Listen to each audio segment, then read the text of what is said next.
চীন থেকে শুরু করে বাংলাদেশ ভারত সীমান্তে পরপর শক্তিশালী কম্পন। ভেনেজুয়েলায় ফের শক্তিশালী পরাঘাত, বাড়ছে লাশের মিছিল। কাতারের এক চালে চাপে ইরান যুক্তরাষ্ট্র। মেসির ২৬ মিটার মূর্তি বিতর্কের ট্রফি। এক হচ্ছেন সিকিম, মাথায় হাত পশ্চিমা। দর্শক শুনছিলেন শিরোনাম, এবার জানাবো বিস্তারিত। একই রাতে পরপর কয়েকটি শক্তিশালী কম্পনে কেঁপে উঠেছে এশিয়ার বিশাল অঞ্চল। চীন থেকে শুরু করে বাংলাদেশ ও ভারতের সীমান্ত এলাকায় কয়েক ঘন্টার ব্যবধানে অনুভূত হওয়া এই কম্পনে লাখ লাখ মানুষের মনে তীব্র আতঙ্ক ছড়িয়ে পড়েছে। রয়টার্সের তথ্য মতে চীনের সিচুয়ানে ৫.৫ মাত্রার প্রলয়ঙ্কারী ঝাঁকুনির পর বাংলাদেশ, মিয়ানমার ও ভারত সীমান্তে আঘাত হানে আরও কয়েকটি কম্পন। বিস্তারিত রিপোর্টে। একই রাতে পরপর কয়েকটি শক্তিশালী ভূমিকম্পে কেঁপে উঠল এশিয়ার বিশাল অঞ্চল। চীন থেকে শুরু করে বাংলাদেশ ও ভারতের সীমান্ত এলাকায় কয়েক ঘন্টার ব্যবধানে এই কম্পন অনুভূত হয়। গভীর রাতের এই আকস্মিক দুর্যোগে লাখ লাখ মানুষের মনে তীব্র আতঙ্ক ছড়িয়ে পড়েছে, এমনটাই জানা গেছে রয়টার্সের প্রতিবেদনে। বাংলাদেশের কাছাকাছি ৩টি এলাকায় ২৯ জুন ভোরে মৃদু ভূমিকম্প হয়েছে। ভারতের জাতীয় ভূকম্পন বিদ্যা কেন্দ্রের তথ্য মতে ভোর ৪টা থেকে ৫টার কাছাকাছি সময়ে ভারতের মণিপুর, অরুণাচল প্রদেশ ও মেঘালয়ে এসব ভূকম্পন অনুভূত হয়। ভূমিকম্পটির কেন্দ্র ছিল ভূপৃষ্ঠ থেকে ৫৯ কিলোমিটার গভীরে। সবচেয়ে বড় ধাক্কাটি আসে চীনের দক্ষিণ পশ্চিমাঞ্চলীয় সিচুয়ান প্রদেশের ইবিন শহরে।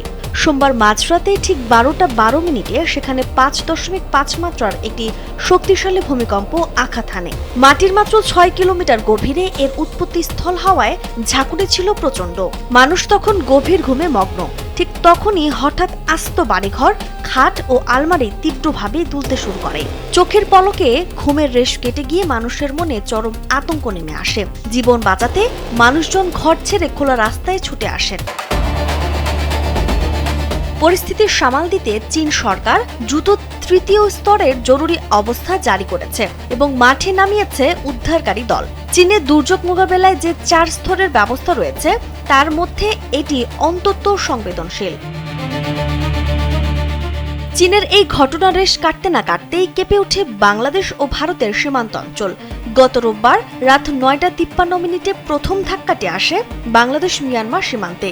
রিক্টার স্কেলে এর মাত্রা ছিল ৪.৪। ইউরোপীয় ভূমধ্য সাগরীয় ভূকম্পন কেন্দ্র জানায় এই কম্পনের কেন্দ্র ছিল কক্সবাজার থেকে মাত্র ৫৭ কিলোমিটার এবং চট্টগ্রাম থেকে ১১৩ কিলোমিটার দূরে। রাতের খাবার পর মানুষ যখন বিশ্রামের প্রস্তুতি নিচ্ছিলেন তখনই এই ঝাঁকুনি টের পাওয়া যায়। এর ঠিক ৪.৫ ঘন্টা পর রাত ১টা ৪০ মিনিটে দ্বিতীয়বার কেঁপে ওঠে ভারত উত্তর পূর্ব সীমান্ত।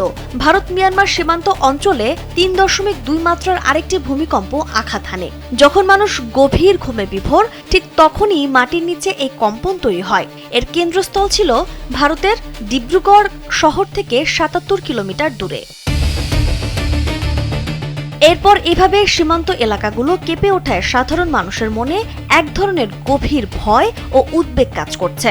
রাতের শান্ত পরিবেশ যেন মুহূর্তে আতঙ্কে রূপ নেয়। চীন, বাংলাদেশ বা ভারতের কোথাও এখন পর্যন্ত কোনো মানুষের হতাহত বা বড় ধরনের ক্ষয়ক্ষতির খবর পাওয়া যায়নি। ভেনেজুয়েলায় উত্তরাঞ্চলের প্রলয়ঙ্কারী জোড়া ভূমিকম্পের রেশ কাটতে না কাটতে নতুন করে শক্তিশালী পরাঘাতে কেঁপে উঠেছে রাজধানী কারাকাস সহ বিভিন্ন শহর। দ্য গার্ডিয়ানের তথ্য মতে গত সপ্তাহে ৭.৫ মাত্রার ওই ভূমিকম্পে নিহতের সংখ্যা বেড়ে দাঁড়িয়েছে ১,৭১৯ জনে এবং নিখোঁজ রয়েছেন আরও হাজারো মানুষ। সোমবার ভোরে নতুন আফটার শকের পর ধ্বংসস্তূপের নিচে জীবিতদের খোঁজে ২৭টি দেশের উদ্ধারকর্মীরা লড়ে যাচ্ছেন। বিস্তারিত রিপোর্টে। ভেনেজুয়েলার উত্তরাঞ্চলে জোড়া শক্তিশালী ভূমিকম্পের রেশ কাটতে না কাটতেই নতুন করে শক্তিশালী পরাঘাতে কাঁপল রাজধানী কারাকাস ও বন্দরনগরী লা গুইরা। দ্য গার্ডিয়ানের এক প্রতিবেদনে জানা গেছে, গত বুধবার আঘাত হানা ৭.২ ও ৭.৫ মাত্রার তীব্র প্রলয়কারী জোড়া ভূমিকম্পে নিহতের সংখ্যা বেড়ে দাঁড়িয়েছে ১১৯ জন এবং নিখোঁজ রয়েছেন কয়েক হাজার মানুষ। চরম মানবিক বিপর্যয়ের মুখে থাকা দেশটিতে সোমবার ভোরে পুনরায় 4.6 থেকে 5.1 মাত্রার তীব্র আফটারশক আঘাত হানলে আতঙ্কিত মানুষ ঘরবাড়ি ছেড়ে রাস্তায় নেমে আসে। গত সপ্তাহে সেই ভয়াবহ ভূমিকম্পে দেশটিতে অন্তত 800টি ভবন মারাত্মকভাবে ক্ষতিগ্রস্ত হয়েছে এবং 5034 জন আহত হয়েছেন। উদ্ধার কার্যের সবচেয়ে গুরুত্বপূর্ণ প্রথম 72 ঘন্টা পার হয়ে যাওয়ায় জীবিত উদ্ধারের সম্ভাবনা দিন দিন ক্ষীণ হয়ে আসছে। তবুও ধ্বংসস্তূপের নিচে আসার আলো খুঁজছেন 27টি দেশ থেকে আসা 2000-এরও বেশি উদ্ধারকর্মী ও 160টি প্রশিক্ষিত কুকুর। রাজধানীর কারাকাসে এল হাতিলো ও সান বার্নার্দিনোর মতো জনবহুল এলাকায় মানুষ ফুটপাতে তাঁবু খাটিয়ে রাত কাটাচ্ছে। বিশেষ করে সান বার্নার্দিনোতে 22 ইউনিটের রিটা অ্যাপার্টমেন্ট ধসে পড়ার পর সোমবারের পরাঘাতে উদ্ধার কাজে সাময়িকভাবে স্থগিত রাখা হয়েছে। দেশজুড়ে স্যানিটেশন ও বিশুদ্ধ পানির চরম সংকট দেখা দিয়েছে। সরকার ও জাতিসংঘের যৌথ উদ্যোগে ত্রাণ কার্যক্রম চললেও উদ্ধার কাজে ধীর গতি ও পূর্ব প্রস্তুতির অভাব নিয়ে তীব্র সমালোচনা রয়েছে। পরিস্থিতির ভয়াবহতা এতটাই বেশি যে জাতিসংঘ কর্তৃপক্ষ সম্ভাব্য 10,000 লাশের ব্যাগ প্রস্তুত রেখেছে। যদিও তারা নিহতের সংখ্যা কম হওয়ার আশা করছে, পাশাপাশি মার্কিন নৌবাহিনী ভেনেজুয়েলার প্রধান লা গুইরা বন্দরটিতে মেরামত করে পুনরায় সচল করেছে।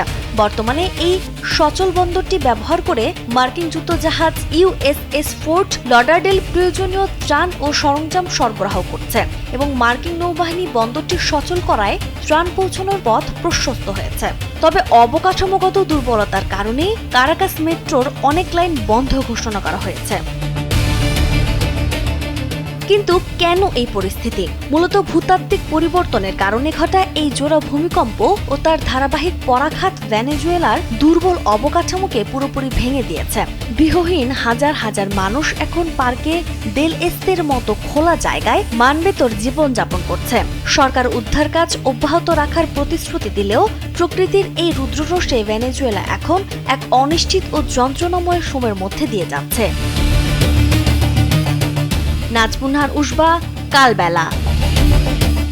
কাগজে কলমে চুক্তি হলেও কাতারে আটকে থাকা $600 কোটি নিয়ন্ত্রণ নিয়ে ইরান ও যুক্তরাষ্ট্রের মধ্যে তৈরি হয়েছে নতুন মনস্তাত্ত্বিক যুদ্ধ। ওয়াশিংটন এই বিশাল অর্থকে ট্রাম্প কার্ড বানিয়ে তেহরানকে চাপে ফেলতে চাইলেও কোনো কাগজের ফাঁদে না পড়ে সম্পূর্ণ তহবিল আদায়ের দাবিতে অনড় ইরান। এই উত্তেজনার মাঝে কাতারের মধ্যস্থতায় দোহায় চলছে দুই দেশের এক অদ্ভুত লুকোচুরি পরোক্ষ দর কষাকষি। বিস্তারিত রিপোর্টে। কাগজে কলমে সই হয়ে গেছে, কিন্তু কোষাগারে পৌঁছায়নি এক কানাকড়িও। কাতারে আটকে থাকা নিজস্ব $600 কোটি নিয়ন্ত্রণ পেতে মরিয়া ইরান। অন্যদিকে সেই অর্থকে ট্রাম্প কার্ড বানিয়ে তেহরানকে চাপে ফেলতে চাইছে ওয়াশিংটন। আবার কাতার মাঝখানে দাঁড়িয়ে এই টাকার লোভ দেখিয়ে দুই পক্ষকে শান্ত করার চেষ্টা করছে। একদিকে বাহরাইন ও কুয়েতের মার্কিন ঘাঁটিতে ইরানের মিসাইল হামলা, ঠিক একই সময়ে সেই দুই দেশই অন্য একটি দেশে গিয়ে বসেছে শান্তি আলোচনার জন্য। কিন্তু সবচেয়ে অদ্ভুত ব্যাপার হলো তারা একে অপরের সাথে সামনাসামনি একটি কথাও বলবে না। তাহলে সরাসরি একে অপরের মুখ না দেখেও কিভাবে দর কষাকষি করছে ওয়াশিংটন ও তেহরান? সংবাদ মাধ্যম আল জাজিরার প্রতিবেদনে এমনটাই জানানো হয়েছে। কাতারের রাজধানী দোহায় অবস্থান করছেন মার্কিন দূত জ্যারেড কুশনার ও স্টিভ উইটকফ। কিন্তু ইরানের উপপররাষ্ট্রমন্ত্রী কাজেম ঘরিয়াবাদী ওয়াশিংটনের সাথে সরাসরি কোনো কারিগরি বৈঠক নাকচ করেছেন। কাতার এখানে মধ্যস্থতাকারী বা পোস্টম্যানের ভূমিকায় অবতীর্ণ হয়েছে। তারা এক পক্ষের শর্ত শুনে অন্য পক্ষকে জানাচ্ছে। মূলত গেল 17 জনের সমঝোতা স্মারকের পর এই প্রথম দুই দেশ সরাসরি সামরিক সংঘাতে জড়ালো। যুক্তরাষ্ট্র সমর্থিত একটি উদ্ধার রুটকে ইরান অগ্রহণযোগ্য বলার পর গত সপ্তাহে একটি মার্কিন ট্যাঙ্কারে হামলার পর ইরান ও আমেরিকার মধ্যে তীব্র পাল্টাপাল্টি বিমান ও মিসাইল হামলা চলে। ফলে ভেস্তে যায় রবিবারের নির্ধারিত বৈঠক। উভয় পক্ষই সমঝোতার 5 নম্বর অনুচ্ছেদ লঙ্ঘনের অভিযোগ তুলছে, যা 7 দিন বিনা শুল্কে বাণিজ্যিক জাহাজ চলাচলের নিশ্চয়তা দিয়েছিল। হরমুজ প্রণালীকে ইরান নিজেদের প্রধান লিভারেজ মানলেও সেখানে তাদের বাদ দিয়ে মার্কিন ভাইস প্রেসিডেন্ট জেডি ভ্যান্সের প্রস্তাবিত সামরিক হটলাইন ও বিমা টোল আদায়ের পরিকল্পনা তীব্র প্রত্যাখ্যান করেছে ওয়াশিংটন। এর এরই মধ্যে আলোচনার মূল টেবিলে এসেছে আটকে থাকা $6 বিলিয়ন। প্রেসিডেন্ট ট্রাম্প একে মানবিক পণ্যের শর্তে বাঁধতে চাইলেও ইরানের সেন্ট্রাল ব্যাংকের প্রধান আব্দুল নাসের হেম্মাতি জানিয়েছেন মার্কিন কৃষি পণ্য কেনার কোনো বাধ্যবাধকতা চুক্তিতে নেই। প্রেসিডেন্ট মাসুদ পেজেশকিয়ান স্পষ্ট করেছেন, এবার আর কোনো কাগজের ফাঁদে না পড়ে সম্পূর্ণ ব্যবহারযোগ্য তহবিল চান তারা। উত্তেজনার পারদ আরও চড়াচ্ছে লেবানন ইস্যু। এদিকে সমঝোতার প্রথম শর্তে সব ফ্রন্টে যুদ্ধবিরতির কথা থাকলেও লেবানন সরকারের সাথে নতুন চুক্তির মাধ্যমে সেখানে ইসরায়েলি সেনার উপস্থিতি আরও পোক্ত করছে যুক্তরাষ্ট্র, যা এই সমঝোতাকে দুর্বল করছে।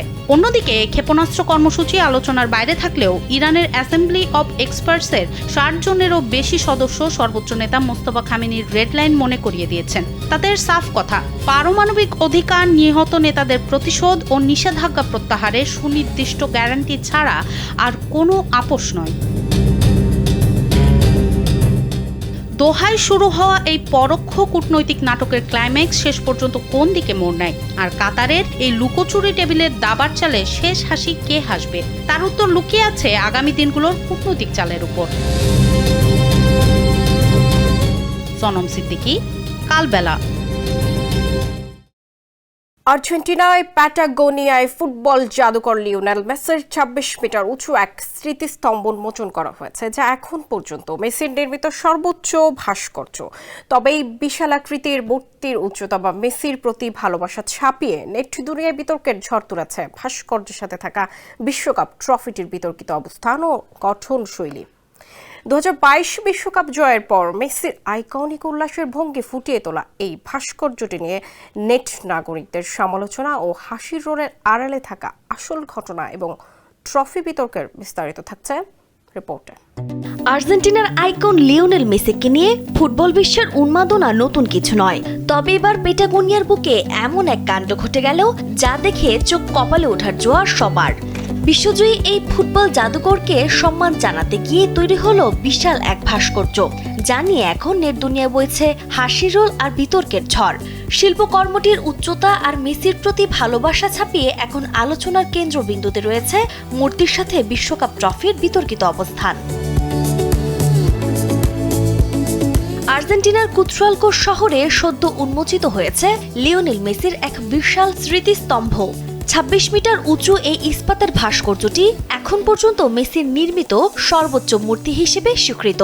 ভাস্কর্যটি 2022 সালের বিশ্বকাপ জয়ের পর লুইসা স্টেডিয়ামে মেসির সেই আইকনিক ভঙ্গিমার দৃশ্য ফুটিয়ে তোলা হয়েছে, যেখানে তিনি আকাশের দিকে আঙুল তুলে দাদির প্রতি শ্রদ্ধা নিবেদন করছেন।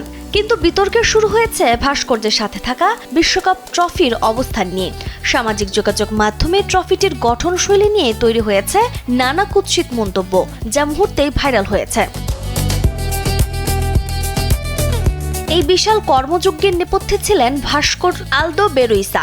তিনি জানিয়েছেন, স্থানীয় তেল শিল্পের প্রধান কাঁচামাল ইস্পাত ব্যবহার করেই তৈরি হয়েছে এই বিশালাকৃতির মূর্তি।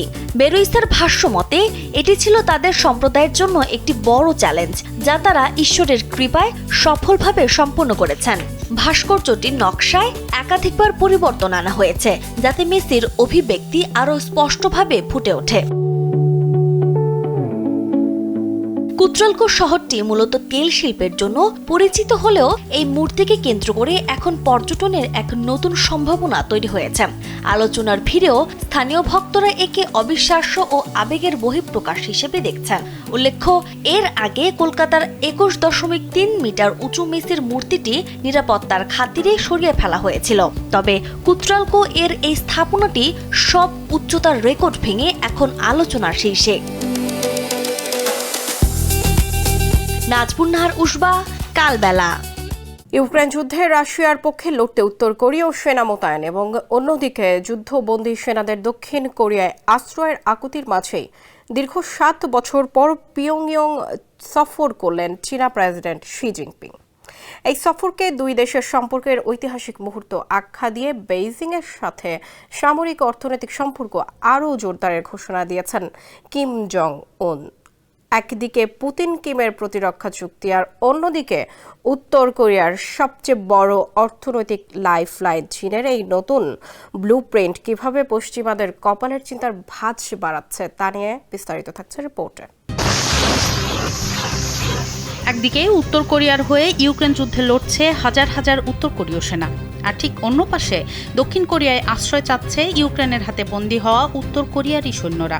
আন্তর্জাতিক মহলে তোলপাড় ফেলা এই খবরের মাঝেই দীর্ঘ 7 বছর পর উত্তর কোরিয়া ঘুরে গেলেন চীনা প্রেসিডেন্ট শি জিনপিং। ইউক্রেন যুদ্ধে হাজার হাজার সেনা পাঠিয়েও বেইজিংয়ের পাওনায় আগে মেটাচ্ছেন কিম জং উন। চীনা প্রেসিডেন্টের সাথে ঐতিহাসিক সম্পর্ক গড়ার ঘোষণা দিচ্ছেন কিম। সংবাদ মাধ্যম আল জাজিরার প্রতিবেদনে এ খবর জানানো হয়। গেল 8 ও 9 জুন শি জিনপিংয়ের এই পিয়ংইয়ং সফরকে দুই দেশের সম্পর্কের ক্ষেত্রে একটি ঐতিহাসিক মুহূর্ত বলে অভিহিত করেছেন কিম জং উন। সম্প্রতি চীনা কমিউনিস্ট পার্টির 105তম প্রতিষ্ঠাবার্ষিকী উপলক্ষে শি জিনপিংকে পাঠানো এক উষ্ণ অভিনন্দন বার্তায় কিম জং উন জানান, বেইজিংয়ের সাথে সমাজতন্ত্রের আদর্শে সম্পর্ক ধাপে ধাপে আরও উন্নত করাই তাদের প্রধান লক্ষ্য। এই সম্মেলনে দুই নেতা একটি দূরদর্শী পরিকল্পনা বা ব্লুপ্রিন্ট গ্রহণ করেন। শি জিনপিং যেখানে কূটনৈতিক, আইন প্রয়োগকারী ও সামরিক সহযোগিতা বাড়ানোর জোর দিয়েছেন, কিম একে দেখছেন দুই দেশের জনগণের এক যৌথ সম্পদ হিসেবে। যদিও সম্প্রতি রাশিয়ার সাথে কৌশলগত প্রতিরক্ষা চুক্তি করে পুতিনের দিকে ঝুঁকেছিল পিয়ংইয়ং, কিন্তু হিসাবের খাতা বলছে ভিন্ন কথা। 2024 সালে উত্তর কোরিয়ার মোট বৈদেশিক বাণিজ্যের প্রায় 98% হয়েছে চীনের সাথে। ফলে কিমের সবচেয়ে বড় অর্থনৈতিক লাইফলাইন এখনও বেইজিংয়ে। এদিকে এই হাই প্রোফাইল সফরের সমান্তরালে সিউলে চলছে এক অন্যরকম কূটনৈতিক তোলপাড়। এই ত্রিমুখী ভূ রাজনৈতিক উত্তেজনার মধ্যে গত মঙ্গলবার ইউক্রেনের পররাষ্ট্রমন্ত্রী আন্দ্রি সিবিলহা দক্ষিণ কোরিয়ার রাজধানী সিউলে দেশটির পররাষ্ট্রমন্ত্রী চো হিউনের সাথে এক গোপনীয় ও গুরুত্বপূর্ণ বৈঠকে বসেন। ইয়নহাপের প্রতিবেদন অনুযায়ী 2025 সালে ইউক্রেনীয় বাহিনীর হাতে আটক হওয়া উত্তর কোরিয়ার 2 জন সৈন্য মুক্ত হওয়ার পর দক্ষিণ কোরিয়ায় পালিয়ে আশ্রয় নেওয়ার তীব্র ইচ্ছা প্রকাশ করেছেন। দক্ষিণ কোরিয়ার সংবিধান অনুযায়ী উত্তর কোরিয়ার নাগরিকরাও তাদেরই নাগরিক। ফলে সিউল সরকার সাফ জানিয়ে দিয়েছে, কোনো যুদ্ধবন্দী যদি দক্ষিণ কোরিয়ায় আসতে চান তবে তাকে স্বাগত জানানো হবে। সিউল ও কিয়েভের মধ্যে এই যুদ্ধবন্দীদের বিষয়ে ইতিমধ্যে একটি প্রাথমিক সমঝোতাও হয়ে গেছে। এক দেশের সৈন্য যখন অন্যের হয়ে লড়ছে, তখন নিজের দেশেরই নাগরিকরা ঘরের খোঁজে মরিয়া। এই টানাপোড়েন এখন কাঁপিয়ে দিচ্ছে বিশ্ব রাজনীতি। সনম সিদ্দিকী, কালবেলা। দর্শক শুনছিলেন কালবেলার সারা বিশ্বের সংবাদ। এতক্ষণ সঙ্গে থাকার জন্য ধন্যবাদ সবাইকে।